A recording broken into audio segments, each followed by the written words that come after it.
عورتوں کا بغیر محرم سفر کرنا۔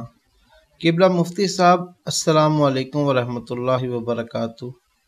کیا عورت بغیر محرم کے سفر پر جا سکتی ہے؟ جواب: شریعت مطہرہ میں کسی بھی عورت کو شوہر یا محرم کے بغیر شرعی مسافت یعنی 92 کلومیٹر کی مسافت پر واقع کسی جگہ جانا حرام ہے، خواہ وہ سفر حج عمرہ کی غرض سے ہی ہو یا کسی اور مقصد کے لیے۔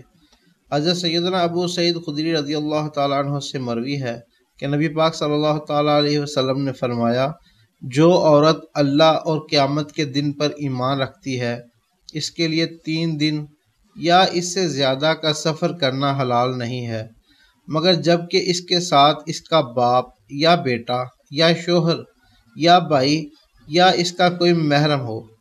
صحیح مسلم میں ہے۔ اور اللہ حج فرض ہونے کے لیے محرم کا ساتھ ہونا شرط ہے۔ عورت جوان ہو یا بوڑھی، جبکہ اس کے اور مکہ المکرمہ کے درمیان 3 دن کا فاصلہ ہو۔ سیدی اللہ حضرت امام احمد رضا خان علیہ رحمۃ اللہ تعالی فتاوی رضویہ شریف میں فرماتے ہیں، عورت اگرچہ عفیفہ یعنی پاک دامن یا ضعیفہ یعنی کہ بوڑھی ہو، اسے بے شوہر یا محرم سفر کو جانا حرام ہے۔ اگر چلی جائے گی گناہ گار ہوگی، ہر قدم پر گناہ لکھا جائے گا۔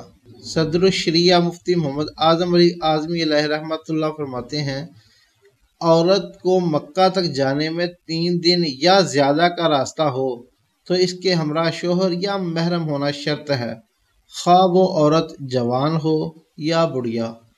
محرم سے مراد وہ مرد ہے جس سے ہمیشہ کے لیے اس عورت کا نکاح حرام ہے، خواہ نسب کی وجہ سے نکاح حرام ہو جیسے باپ، بیٹا، بھائی وغیرہ، یا دودھ کے رشتہ سے نکاح کی حرمت ہو جیسے رضاعی بھائی، باپ، بیٹا وغیرہ، یا سسرالی رشتہ سے حرمت آنی جیسے خسر، شوہر کا بیٹا وغیرہ۔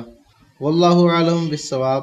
مفتی محمد اظہر القیوم صدیقی، دارالافتاء اہل سنت سانگلہ ہل، ضلع ننکانہ صاحب، پاکستان۔